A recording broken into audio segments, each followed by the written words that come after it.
If you're struggling to build muscle, let me tell you something right now.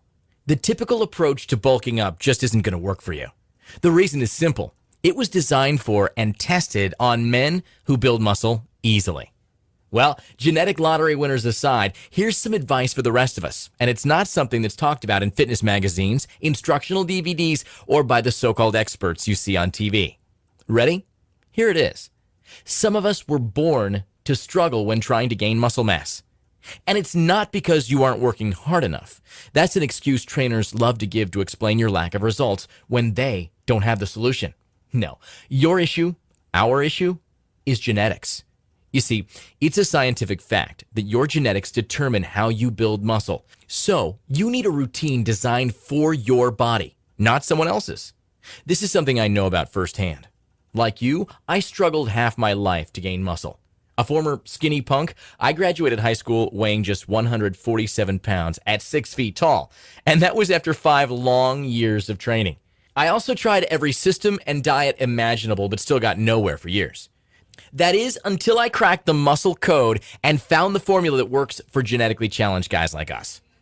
You see, we're all born with our own genetic potential. That's why you know certain guys who can get jacked up just by tiptoeing around a weight bench, while us skinny guys, or hard gainers, ectomorphs, whatever you want to call us, can lift a barbell 1,000 times and not gain an ounce of muscle. And so if you're in the skinny guy category like I was, the last thing you want to do is follow the same training routine as your genetically blessed friends, athletes, or cover models. Yet that's exactly what most people do. Making classic mistakes like ignoring the law of progressive overload, not training each muscle group frequently enough, doing too many sets and reps, and not cycling their training for maximum results. And you guessed it, they fail. But you don't have to.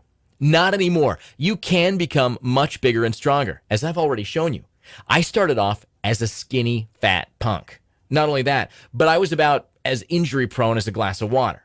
But by figuring out the truth about gaining muscle as a skinny guy, I've catapulted to a rock-solid 214 pounds, and I've never looked back.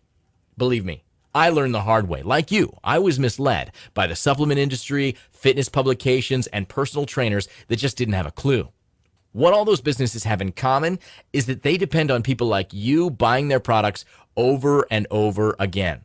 So it's actually in their best interests to keep you skinny and striving for mass gains. It makes sense, doesn't it? Finally, after a bunch of tireless years of trial and error, painstaking research, and weeding through